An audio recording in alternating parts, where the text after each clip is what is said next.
আজকে সারাদিনে রিমোকে আর দেখা যায়নি কোনো ভিডিওতে, কারণ সারাদিন রিমো আজকে খুব ব্যস্ত ছিল, খুব বিজি ছিল।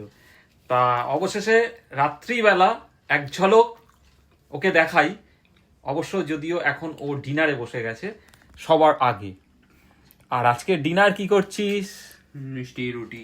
মিষ্টি রুটি, মানে মাঝখানে মিষ্টি খাওয়াটাও বন্ধ করে দিয়েছিল, আবার ও মিষ্টির প্রতি একটা মানে অ্যাডিক্টেড হয়ে গেছে। আবার মোটা হবো, হ্যাঁ 100 কেজি করবো, সবাই মোটা মোটা বলবে, তারপর জিমে যাবো।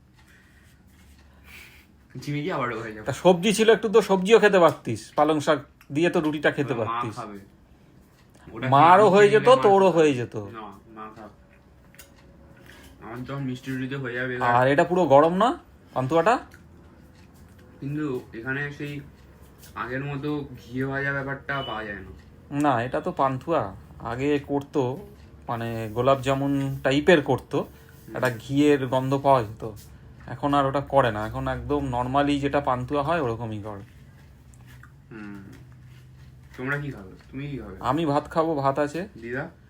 দিদা রুটি খাবে, আর মা খাবে সবজি দিয়ে মুড়ি, আর ডাল আছে, ডাল।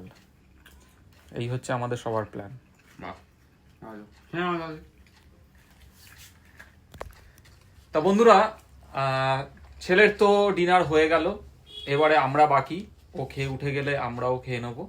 আর বাইরে মোটামুটি বেশ ভালোই ঠান্ডা পড়েছে, আমি বেরিয়েছিলাম, এখন অলরেডি 10টা বাজে। বাইরে বেশ ভালো ঠান্ডা, আর বাইক চালালে তো প্রচণ্ড ঠান্ডা লাগছে। তা মোটামুটি এবার ভাবছি যে জ্যাকেট প্যাকেটগুলো বার করে ফেলবো 2-1 দিনের মধ্যে, তাহলে তো বাইক চালানো যাবে না, ঠান্ডা লেগে যাবে। তা চলো, আজকের মতন গুড নাইট।